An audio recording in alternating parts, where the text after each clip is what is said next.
And happy Labor Day to anybody out there who is viewing the stream. So during this expedition, we're exploring canyons and seamounts. Canyons and seamounts are really important areas to the ocean. Whenever you're set up, hotspots of biodiversity. I just took over. I don't know if we've seen this before this dive. I know there's a bunch of talk about halibut, but I believe this is a monkfish, of animals living in them. Oh, we have. Okay. And these areas are really important both commercially, recreationally, and ecologically. As you Go can ahead see, and get a quick zoom while we wait for the ship to catch up. Pretty far out. Important species that are caught for food, like the monkfish and the halibut. And we have a number of species that are just extremely feel free beautiful, to like take as much the or as well as sponges you'd and like. corals. Pretty And stable sponges here. and corals in particular are very important If to there's these anything you want me to ecosystems focus on, just let me know and I they can provide a lot of rotate around. habitat and refuge for a number of smaller fishes and invertebrates. Megan, I couldn't help but notice that you left the monkfish that we're looking at right now off of the beautiful list, and I can't help but feel offended by proxy. She knows she's beautiful, don't you worry. And that's a really distinctive set of little barbels. It looks like a couple of them on you want on the her eye face, video, right? or do you want the barbels? So I do believe that those are decorative that allow this fish to more come over a little. Efficiently blend Is that full in zoom or? to its environment. So the strategy this fish uses day? is to sit very, very still on the bottom for most of the time and blend into the sediment around it. And it has this very interesting come down on the rotator on slightly. its skin and around its nose, you can see, that allows it to really look like something that belongs on the bottom. And if you're not looking carefully, like many unsuspecting shrimps might do, you might come a little too close to this fish and get a little too close to those teeth. Yeah, and she's doing a great job of modeling those teeth for us right now. It looks like they're really, really curved and hooked, so that once some slight purchase gets on whatever might be unfortunate enough to end up there, it's probably ending up as monkfish dinner. So we first saw this fish come into view swimming in the water column, which is rather unusual observation for most of us. It might be that this fish just had a meal and moved from its original location and is now trying to find a new place to settle down and digest. Yeah, we've seen quite a number of monkfish on this expedition thus far, but I believe seeing a monkfish in motion is an expedition first. I think we have a little more tether. We can explore some more. Copy that. Science, are you all set? Yeah, we're all set. Thanks. Excellent. I believe we have lasers on. Yeah, there you go. Cool. All right. Watch taking lead off the and snap. pushing forward. Lasers Go ahead, coming Nav. off. Yeah, we're about 30 minutes out from our waypoint 2 target. You guys have any idea about what you would like to do at that point? When we get to waypoint 2, let's just keep heading up slope. Copy that, thank you. And video at any time, feel free to go past the Go ahead, skids. Bridge. And Copy that, thank you. Video and watch leads, feel free to call anything out as we go by. Or co-pilot or nav, anything you see. Copy.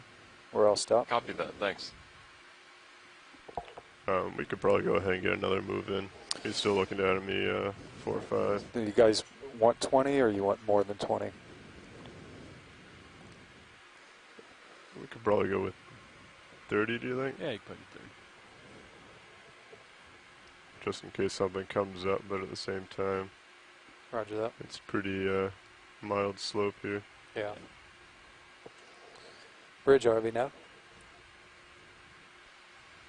Yeah, and it does look like we're move request, flattening out please. as we have Range ascended most of the way up the southern wall of the unnamed minor canyon speed that decimal makes 2 up knots. dive number 5 of Deep Connections Almost Part looks like 2. the slopes.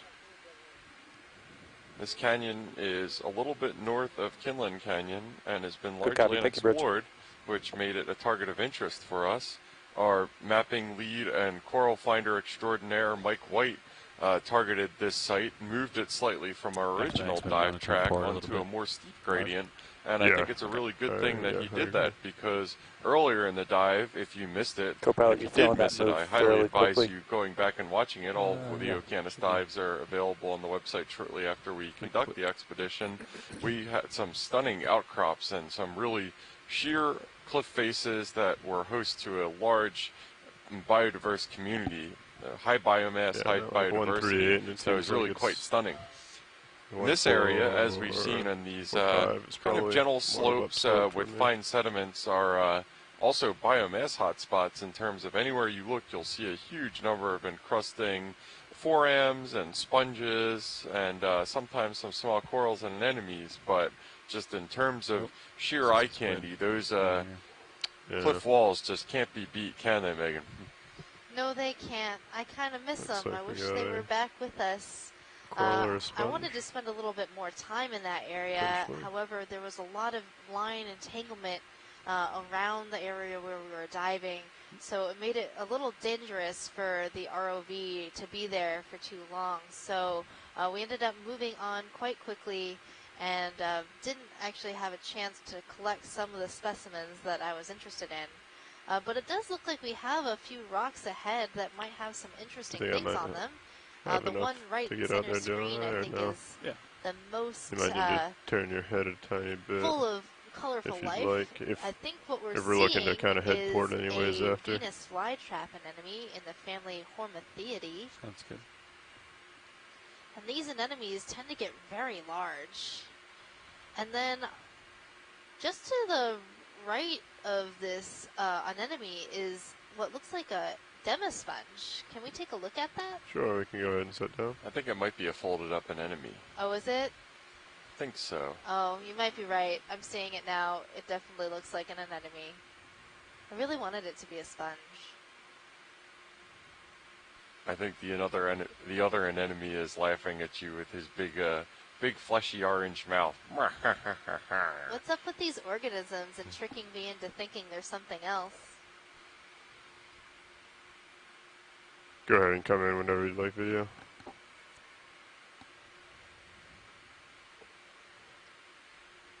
And you want to focus on one a on really the interesting look at the open mouth. We can focus on the one on the left video. Quite down the gullet of one before like this. Come over And a it's little an bit. interesting structure. coming up on the rotator a little. You know what I'm thinking, And Jeff? over a little I'm bit thinking we more. might want to try to And suction sample some of Hold these shrimp. this. We've been seeing them on almost every surface that we've looked at yet And today. feel free to take and as much or as little as you'd like. Or we if there's did have a anything you'd like me to tentative focus on. ID given to come us on by the Mary move. Wixton at Texas Copy. A&M of Plesionica holotulisai. Did I hear that right, Watchley? Do you want to try to suction the shrimp? Yes, please, pilot. I would Okay. like a nice suction sample of How some are of we these in shrimp. that move? We are just about Yeah, all so stopped. these Another ubiquitous shrimp 30 that we've been seconds or so. seeing on How this do you dive, feel, these co-pilot? red You comfortable banded there? shrimp, You might swing a little.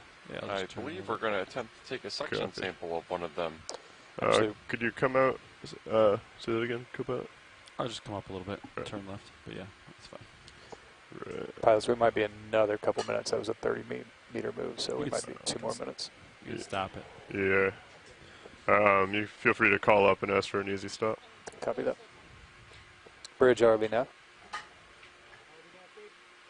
Yes, we'd like to request an easy stop, please. Thank you, Bridge. Can you hear me? All right, we're easy stop. Hi, pilots. who is this? Copy. This is Mary Wixon. I got the phone fixed.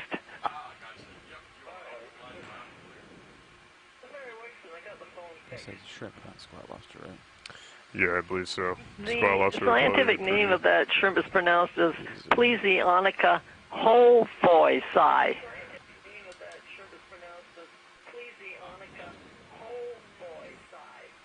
And that's the name of a famous crustacean biologist from Copy, the Bridge, Netherlands. thank you. We're all stop, pilots. Okay. Copy. Oh, thank you, Mary.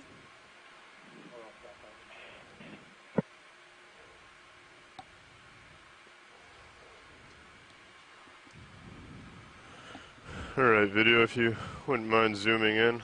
I want to say all the shrimp ran to the back side of this. Yeah, so bear with us for a Oh, no, I second see here. one right there. This is going to be a suction sample, and Okay. So It'll my probably be a co-pilot, my little thought bit is more involved, I'd imagine, than the previous from the suction starboard samples side, that we've done on this kinda expedition so far. come Those in have slow, been on increase much the more suction as we stationary go, and targets. I have to imagine that it is try not and these get it. shrimp's dreams and desires to be Yeah, I think suction there's sampled two for schools of scientific thought. Either research, start the so suction we and may go have with to it, or sneak up keep on the them a nozzle little close bit and then to get one as a impulse and try sample. to snag it. So actually, now that we're sitting here, I see 3. So my thought would be I'll get the nozzle near the anemone that's closed right now, and then the next thing all I'll be doing is moving to the port, and during that move we ramp up suction and get a nice flow going over it. Sounds good.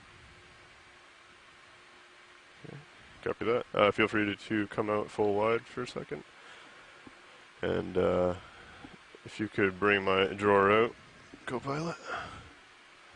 Copy. Oh no.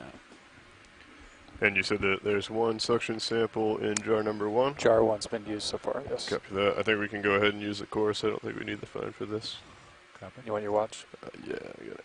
Thanks. Is that enough light, or do you want me to bring the upper? And hanging off. Oh, we got a self-chain. Yeah. I think maybe a little bit further. Okay. Yeah, that should be fine. Am I ramped up? Yep. Arms coming live. No. I think I Hey pilot, if we get the opportunity also after the shrimp to suction up one of those siphonophores, the big long stringy sticky things in the water column, we've had a request for sure for that as well. Copy that. Okay, grip force 4. Maybe 5, I don't know. Probably 5. Go for 5.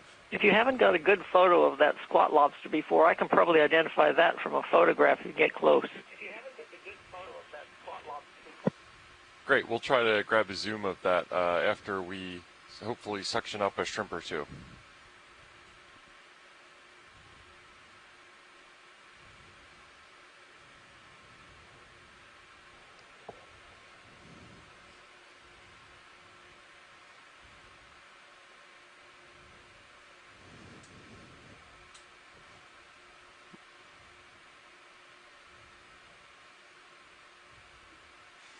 My forearm is off, right? Yeah, wrist right. Yeah, you're pretty good.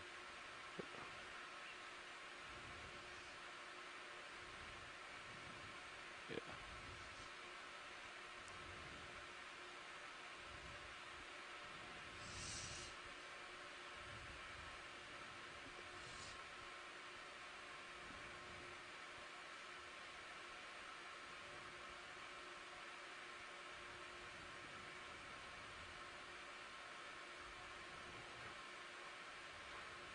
Nice.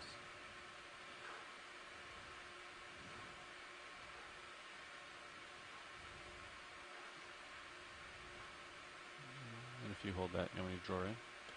Yeah, go ahead and draw in.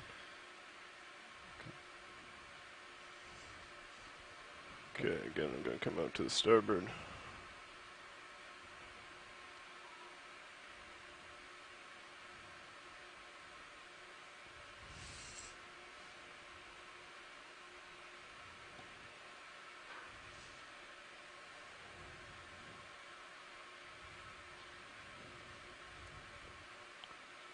Okay. Let me know when you want me to start. Could we zoom in on Maine HD, please?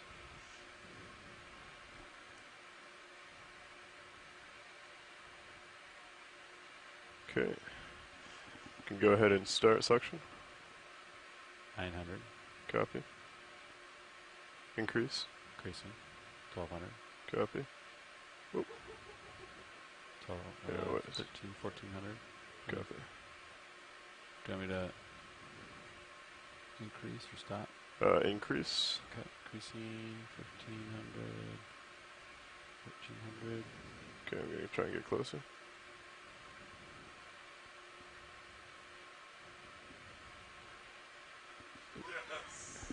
Okay. Shrimps in. Confirm good collection. Alright. And do we want to go for another? Great job, crew. Can you continue Yes, suction? please. Okay. 1500. Copy.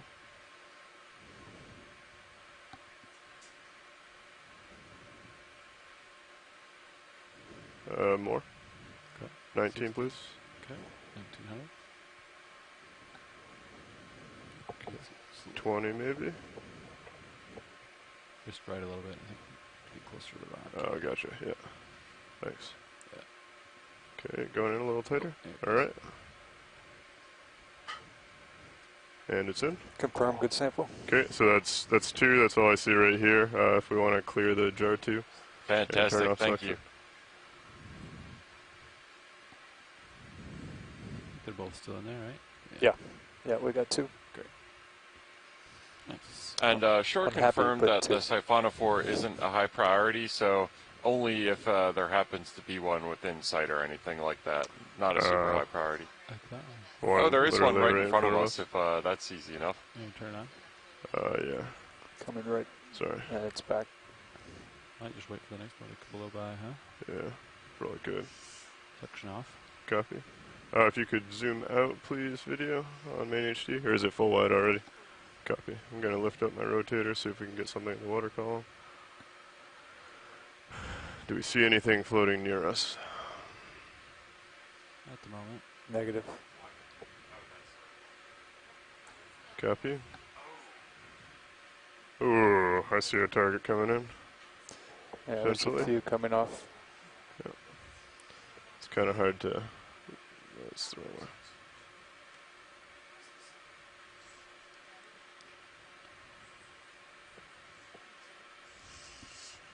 I'm on jar 3, ready to go here. Let me get my...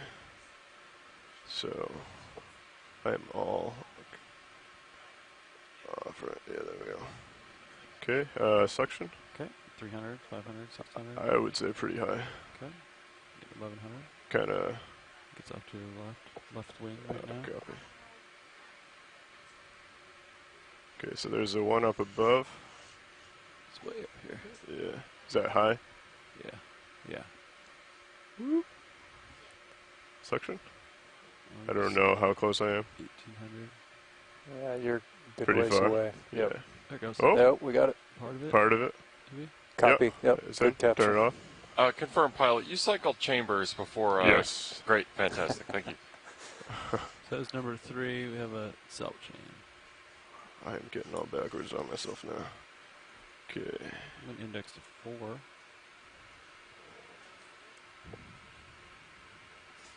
Okay. Alright, there we are. Now we're back straight. And we draw out to... Yeah, if you don't mind. Okay. Pilot, was that in this skin the bottle 3 or bottle 4? That was bottle number 3, I believe. So the shrimp were in bottle number 2. There should be 2 in there.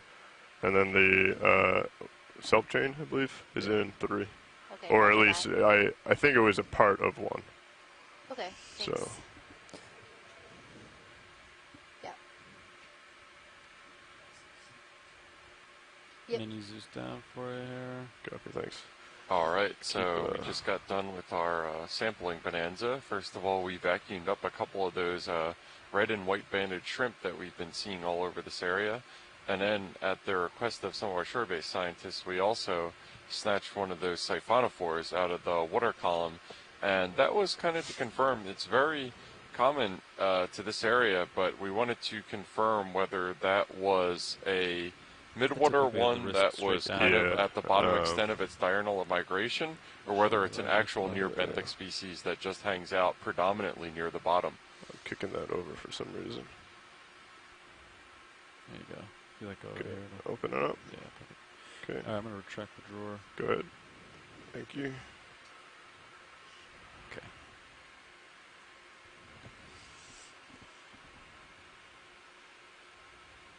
Yeah, you can see the chain is up against the filter. Nice.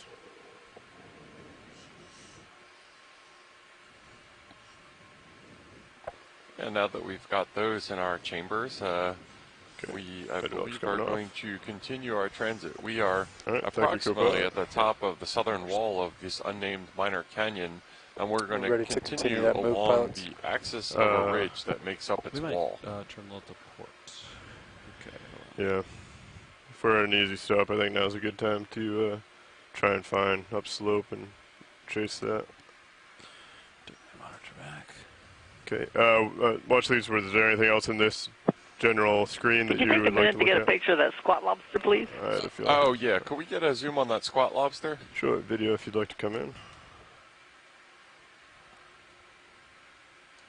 Gonna come over a little bit, and then I'm gonna rotate my camera down. Oop, too much, sorry. Still an auto head. Still enjoy lock. Standby one. It might be shaky here as I come out of my sampling configuration. Okay. Go ahead and come back in if you'd like.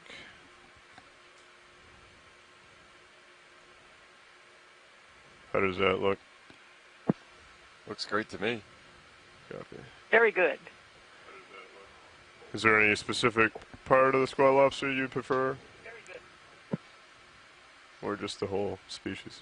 Mary, is there any specific part of the squat lobster that you want to focus on, or just the whole animal? The whole animal will be fine. Okay, yeah, just where you have it right now, I think will be good. Copy that. Okay, yeah, just where you have it right now, I think good. And as we come out, we can go ahead and get lasers on, try and paint it, get an idea of size. Video when you're clear, I'll toss lasers on. Okay. Alright, lasers are on.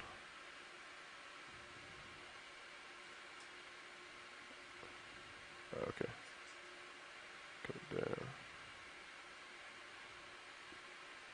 And that looks like about just about 10 centimeters on the nose squat lobster. I believe I've heard them called Langostino Pilot's lobsters clear. as well.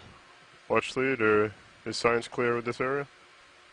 I think we've got what we need. Thank you. Copy that. And that enemy is slowly Okay, lasers are off. deciding to Coming up. reopen its top part after Just gonna being pan over. perturbed Looks like by one our enemy's over there. vacuumapalooza. But Okay. the science has to happen, and What did you I think have it'll as have uphill, no like problem 150 or catching something food, like that? considering I how think it was. Yeah, I think it prevalent was is like in one this species. 145. It's almost Let me like the, swing back over. I believe it was Truman who said a chicken in every pot. This is a Venus flytrap, an enemy for every rock. So, Mary, I was looking through the animal guide, I don't and know. I was sort of wondering if you thought Now it's looking this more like squat 190. lobster was in the genus Munida or Agononida or maybe Babamunida.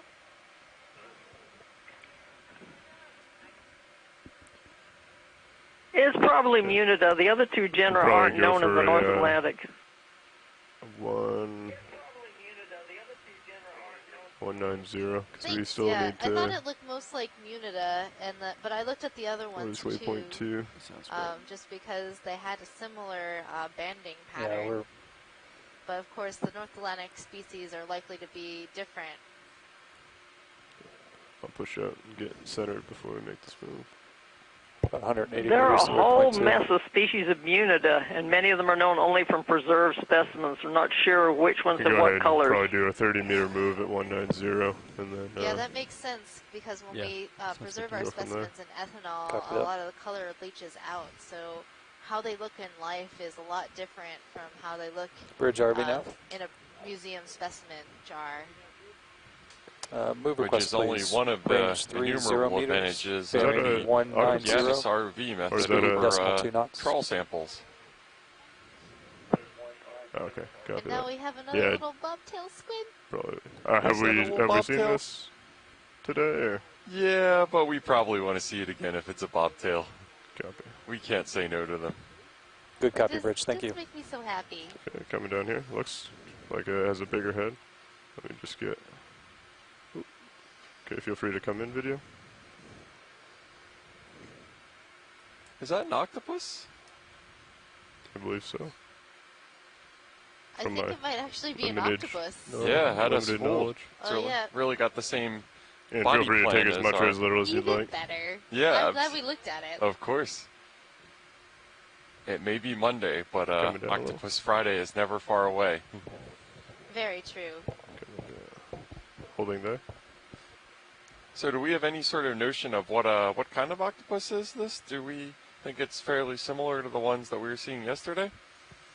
It looks a bit different from the ones you saw yesterday, but of course octopods can change their color quite readily, and they can also change the texture of their skin as well.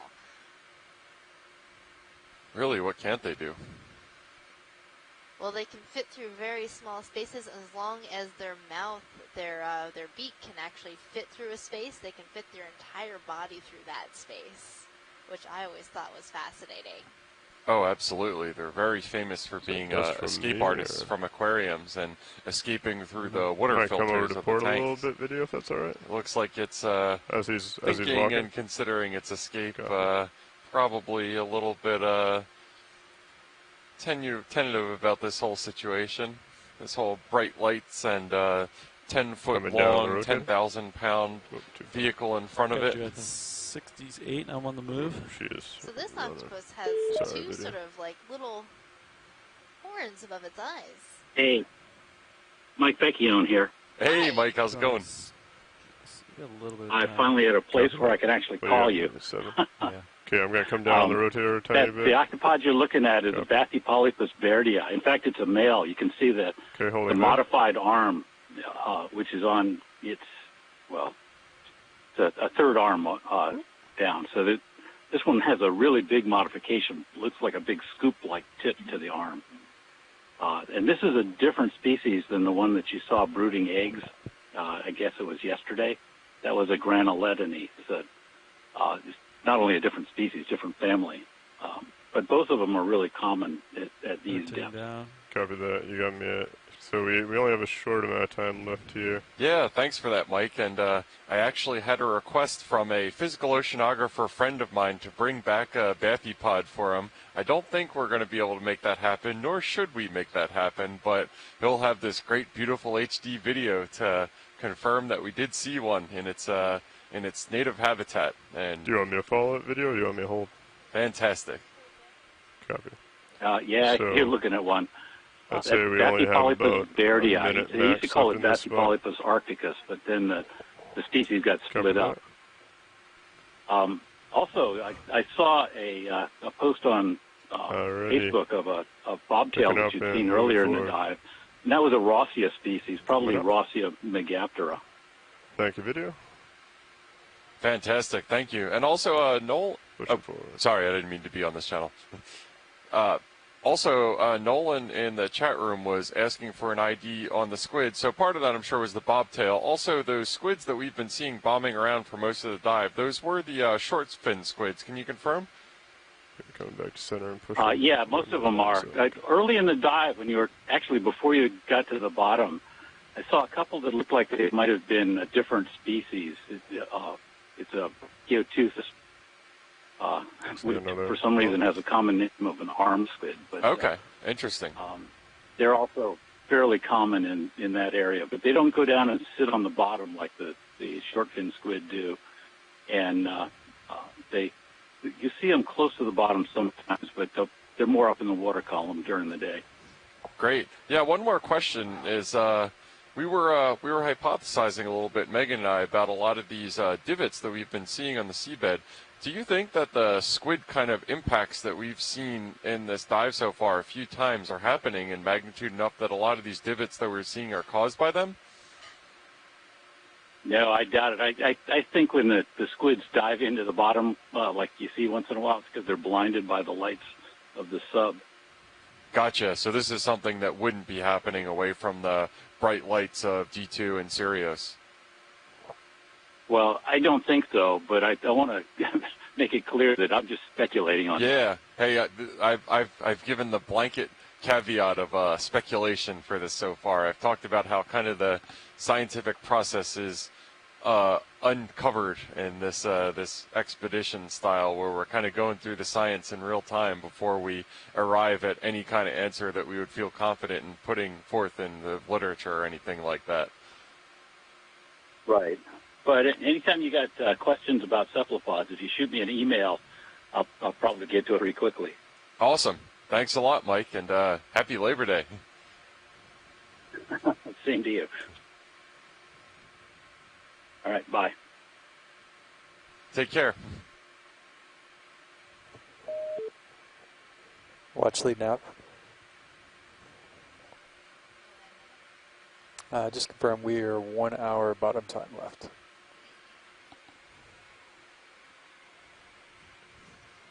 So we have 1 more hour of bottom time left in our dive to keep exploring this site at an unnamed canyon in U.S. waters. We've been having a really exciting dive today, seeing all sorts of different kinds of fish and squid. I think I spotted a really interesting fish off the left-hand side. Copy. Looks like another monkfish. Copy, Bridge. Thank you. They've been up and down the slope, absolutely. Yeah, we've seen an interesting variety of flatfish. I think most interestingly was an absolute whopper of an Atlantic halibut that we saw at the beginning of the dive. And that was an endangered species, which is cool to see.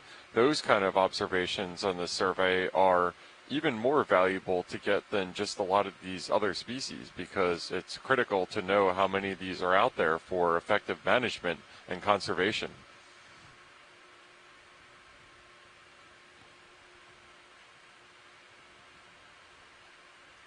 Did they just say that move was complete? Yeah. We are also. Yeah. So real talk, Megan. We've been in unnamed canyon all the time. Yeah. We got to talk about it. Copy that. If you could name the canyon, what would you name it? Yeah. Well, that's putting me on the spot there, Jeff. I don't know. Bridge ROV nav.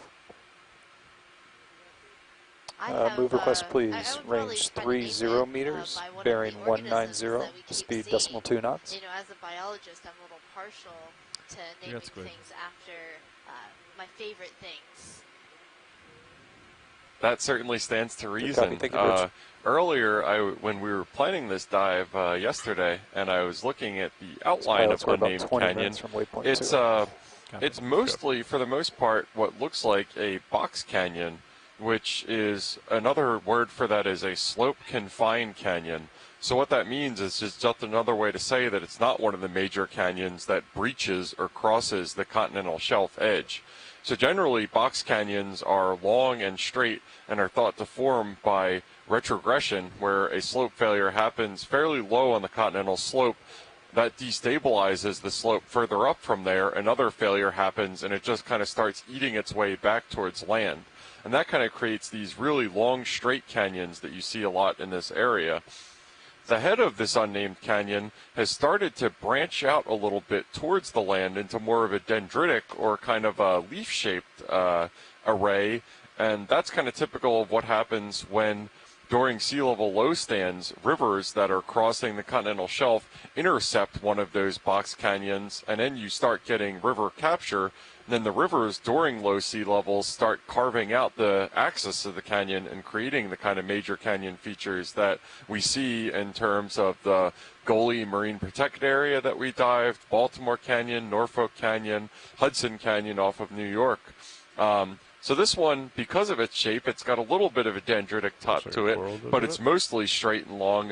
Mike White, our mapping lead, did say that it looked more like asparagus than broccoli, as I had originally thought. So Asparagus Canyon is another name that we were kicking around, just based off its geomorphic shape. And that's kind of how us seafloor mapping and geology and geomorphology folks tend to think is, oh, this is shaped like that, so let's call it that.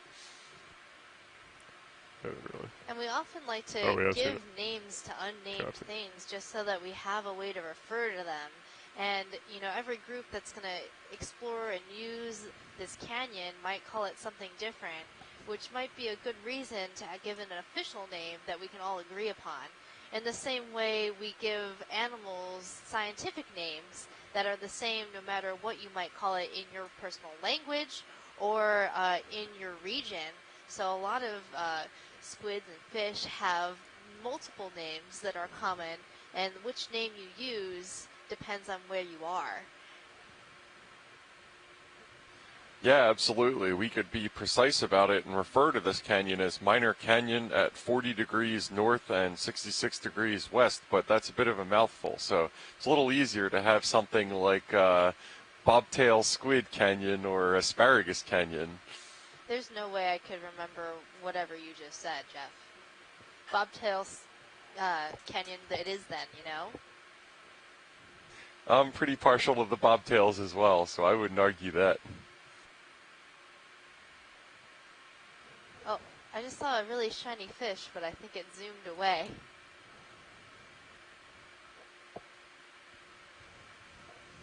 Oh, it's right up in the upper middle. Yep. So I think what this is a type of mid-water fish. I'll follow. Right now, we're not that deep, relatively speaking, for the ocean. So we're getting really close to this layer of mid-water animals. And this fish is showing a pretty interesting posture, swimming vertically in the water column, looking up towards any potential prey. And I do believe we have a picture of this fish within the Deep Sea Animal Guide. And I have to reiterate the usefulness of this Deep Sea Animal Guide. Megan references it multiple times per dive for quick reference, and this is only for the Pacific area right now. It's going to be expanding pretty dramatically to include Atlantic species soon. I think I'm going to be running out of rotator here pretty soon in video. Copy that. And she's gone. Okay. Down.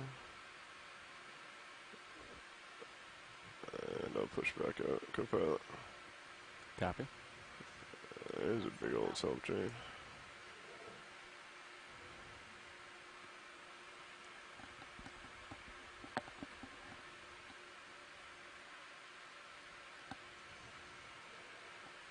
So part of my thinking is it could be a tricky uridid,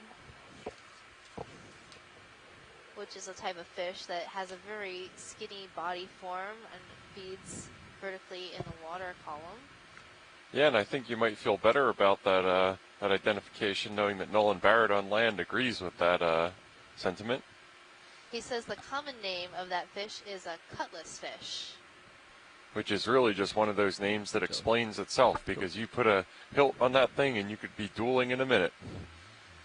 We'll have to get a pair of them for that. That's true. We're going to have to find a couple.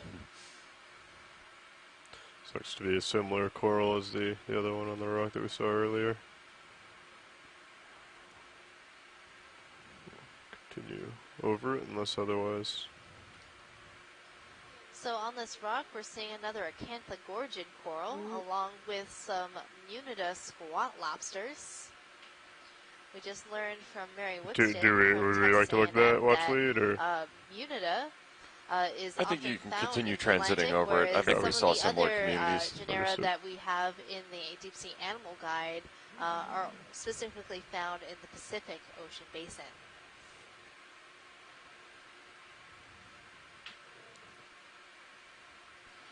Yeah, and we also got some further great information from Nolan on shore, and says that they are super shiny to hide from prey, and we definitely saw that shininess in effect.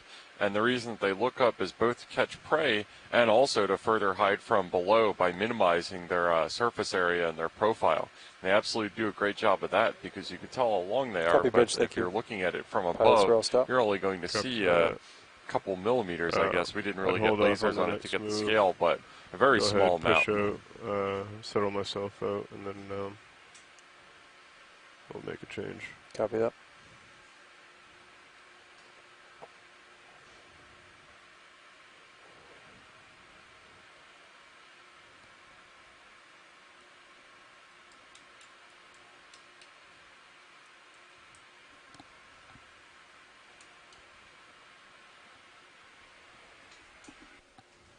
And we did see a little bit of a debris field there, and given that right now we are on the top of the local slope at this point, we're on the southern wall of this unnamed minor canyon. My mouth wants to call it Bobtail Canyon at this point. Those rocks that we saw, and given the fairly high northern latitudes that we're at, about 41 degrees north, I'm tempted to call it ice-rafted debris. Yeah, snap it video. What is that? So we're snapping on a swimming fish. I I believe, or could be a skate in the background. Maybe another halibut.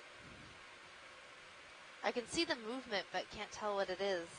Yeah, something that has a real undulating swimming style. Can't tell whether those are flaps on the side like a skate or whether it's that halibut shuffle. Halibut.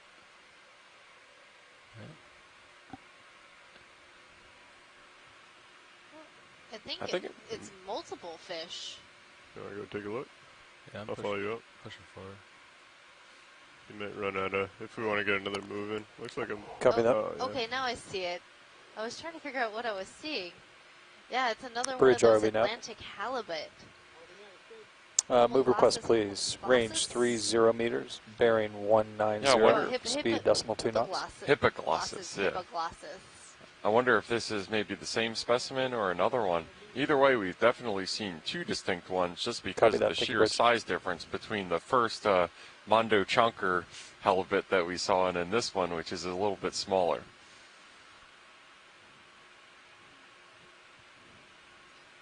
Well, maybe we should rename the canyon Halibut Canyon.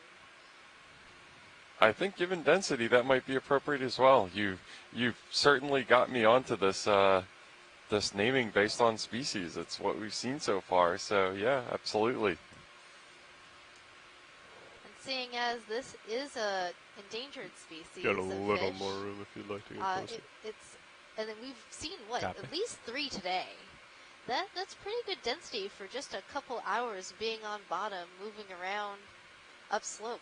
Yeah, for given how sparse things can be in this deep sea or midwater range, and I say midwater not within the water column, but the general depth range on the bottom, things can be kind of sparse here, especially in terms of these large specimens, and then you consider that these are endangered as well.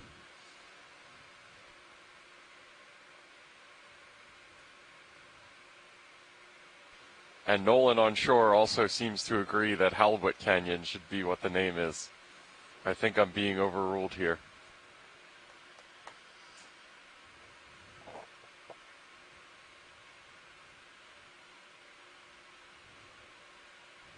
They certainly are a beautiful fish, and it was really great to see the different behaviors that this fish can exhibit. We saw one go and find itself a tasty snack. This one was swimming and has settled down to the bottom. Looks like you might also have a few shadows off to your starboard. On the side. And now we're getting some good view of eye movements and its mouth opening and closing with its gills. Nice. Yeah, it's really interesting how its pectoral fin kind of looks like a sail when it's up. That's what made me think that we were seeing 2 fish. It tricked me. Yet again, these tricky animals. Huh. That was cool. It just sort of wiggled its head a little bit. Definitely more motion than our friends the monkfish. You can tell that these are a little bit more of active predators than the monkfish. And look how far it can rotate its eye around on its head. That's really cool. It's like a little periscope. Coming on the eye. You are absolutely right on that assessment.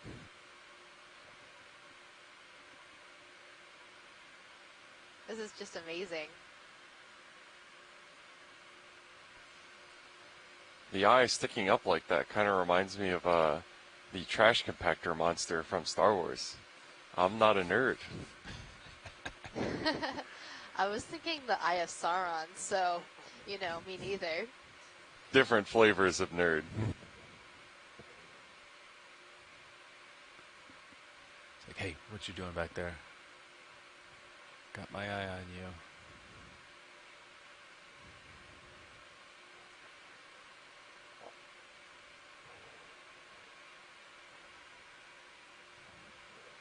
I just wonder what it's thinking right now as we're taking a look at it, and it's and that looking shadow right looks back like it might at just us. be another little rock. Okay.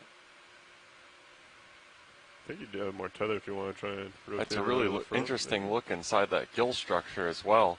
And correct me if Kind I'm of wrong, looking but the back, reason that the gills are bright pink like that is because that's exchanging oxygenated and deoxygenated blood.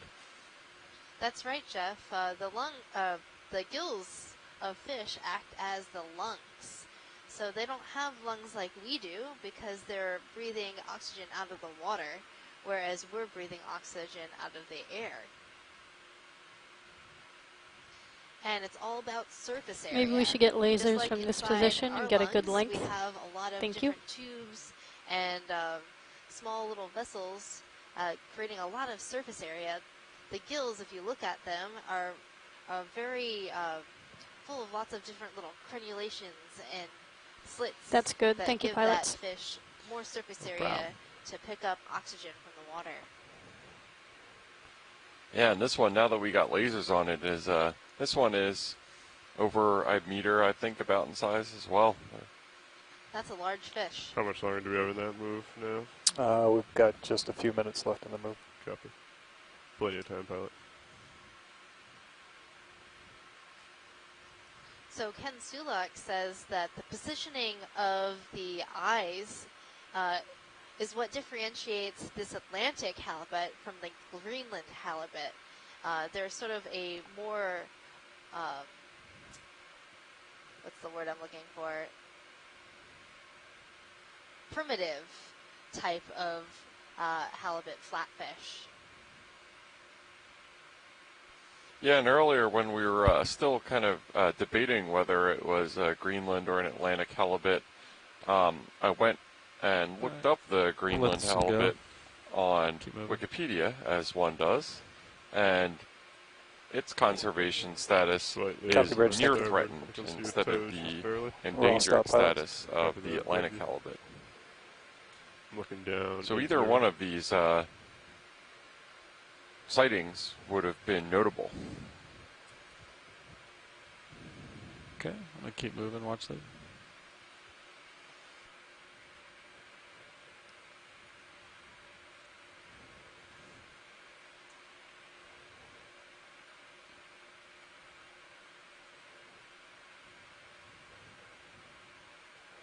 Cool jellyfish.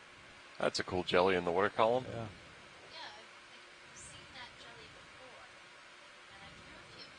Come in on it, video. Believe you may be muted. Watch lead.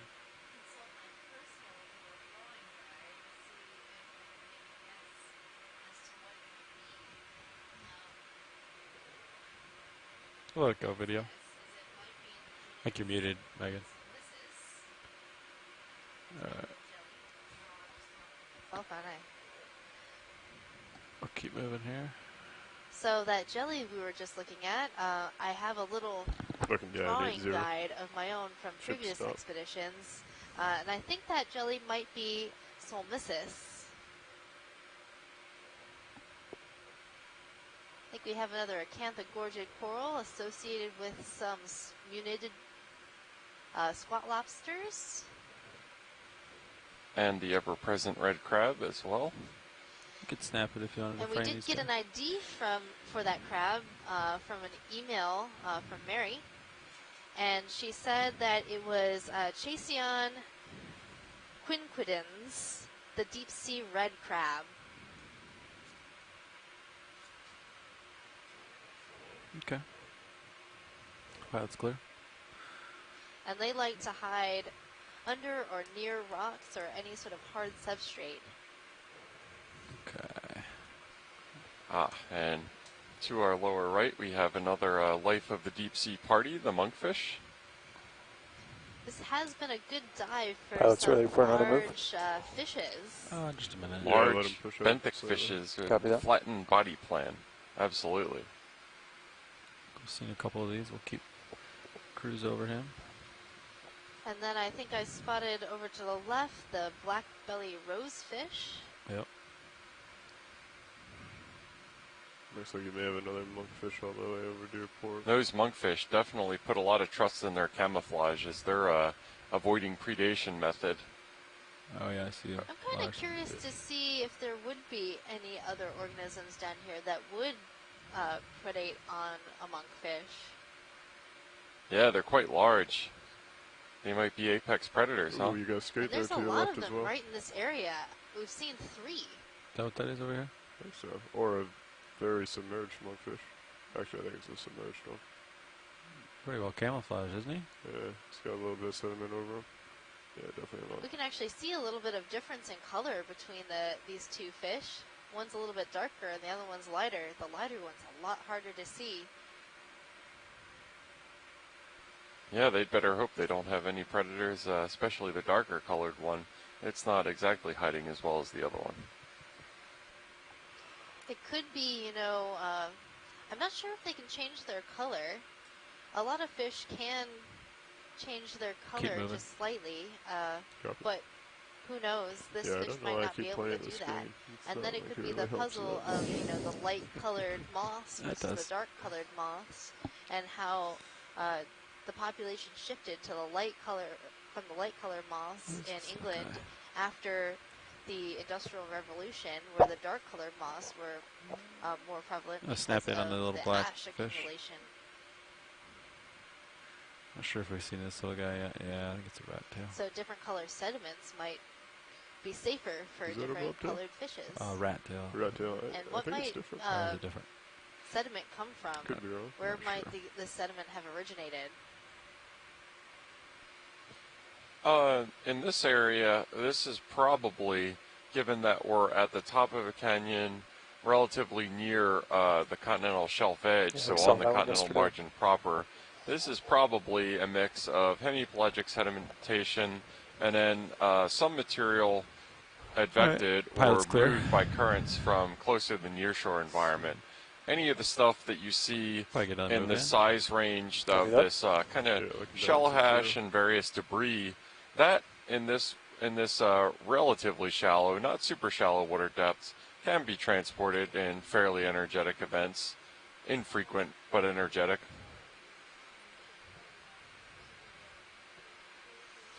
Generally speaking, this area of the ocean, at 500 meters water depth or so, is fairly inactive in geological terms. During sea level high stands, when the glaciers are at their minimum extent, farthest north in the northern hemisphere, farthest south in the southern hemisphere. It's only during sea level low stands, which the last glacial maximum was about 18 to 20,000 years before present, when sea levels were about 120 meters lower than they currently are. That would have been when this area was fairly active geologically, when glaciers and rivers were closer to the continental shelf edge, and this area would be getting a whole lot more land source sediment than it does currently. Got you there at 4-5. Thanks for that explanation. Always happy to rock.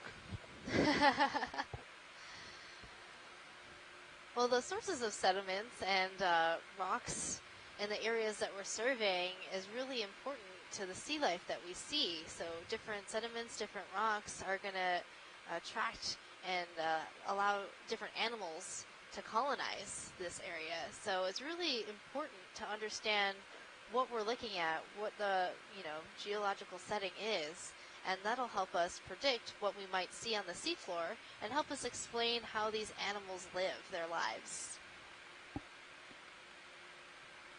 On another note, we have a message from a fan. Lisa Bailey from Ottawa, Canada, has suggested a name for our canyon. Spear Canyon, short for asparagus. I like it, and I definitely like the engagement from the public chiming in on these kind of things. She also had a question about the fish.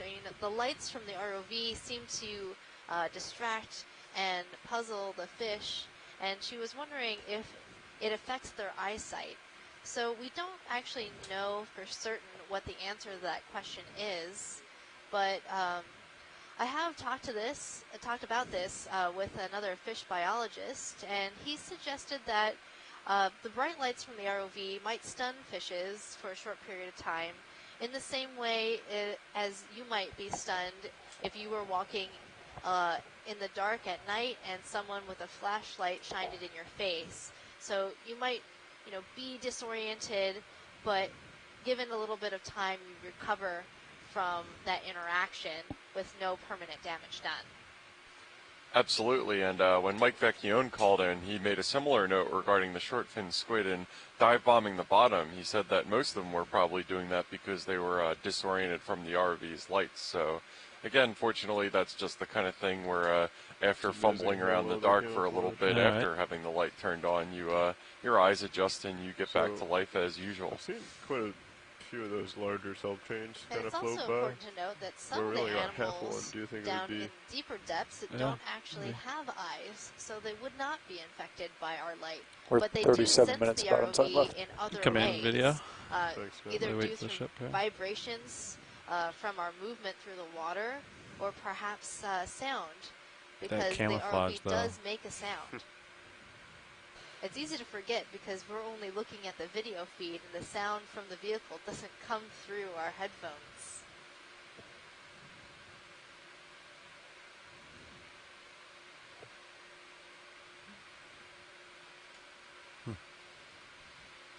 That's right, and it would be an interesting thing to come in on the eyes? hear when the ROV is down here, because as you may have noticed if you've been in a pool or underwater or anything, the speed of sound traveling through water is significantly higher than it is traveling through air, since water is denser than air. So sounds are ears which are calibrated for triangulating the distance of an object or a sound based on the speed of sound in air, are kind of unused to things in the marine environment for doing that. And this is another monkfish of the kind that we see. Oh, he's using it's doing his lure. Interesting, what looks like a luring behavior with its let's stay with this guy for a lure little bit. as something came by. That seems to be the way that it attracts we prey. should Is that just right, be about Megan? all stop. That's right. Maybe He's it gonna thinks catch something? we are a prey item and is saying, oh, look at this beautiful cashmere shawl. Don't you want it? And if we were to reach out and grab it, she would probably come and, And we've seen the teeth behind that that large mouth going across the face, and yeah, I don't think she could quite swallow D2 whole, but I think she would probably give a game attempt. This is great. Maybe it'll get now, something. if there was something nearby that would get attracted right now, I would be so excited to see this. Oh, that would be incredible to see one of these move. I've never quite seen them in action, only just heard about it. Copy, Bridge, thank you. Pilots, we're all stopped. Cover that. Copy. Yeah, I'm looking back full, but... Yeah, this is neat. It's a shame we couldn't see one of our short fin squid fan clubs come along and maybe take one for the team for science to see that predation event happen. He's hungry. Changing up his technique, going a little slower now. You can definitely tell those monkfish get so large if the only energy that they expend is video's happy. the energy required to flip that lure around every once in a while, and then open that giant maw when the time comes to get a meal.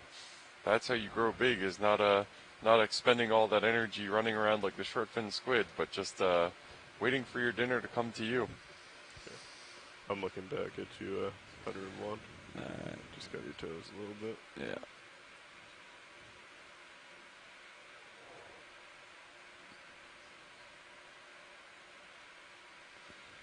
Onward.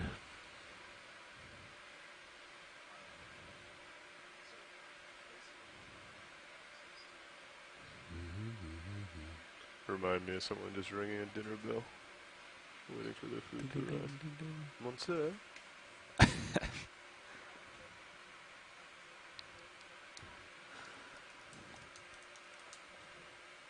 Squid should have came by. Little baby squid. I don't know. It's a pretty big fish. I might have been able to latch on. Yeah, I guess we do need to develop a new hypothesis regarding those kind of divots that we see on the seafloor that are pretty evident from looking at the D2 feed. You would expect just some natural sort of variation in the level of the seafloor, but they do seem to be of a characteristic size. You come up with the rotator. Sounds good. I was thinking that it might be due to some sort of bioturbation. Maybe some of these smaller fish making a little dip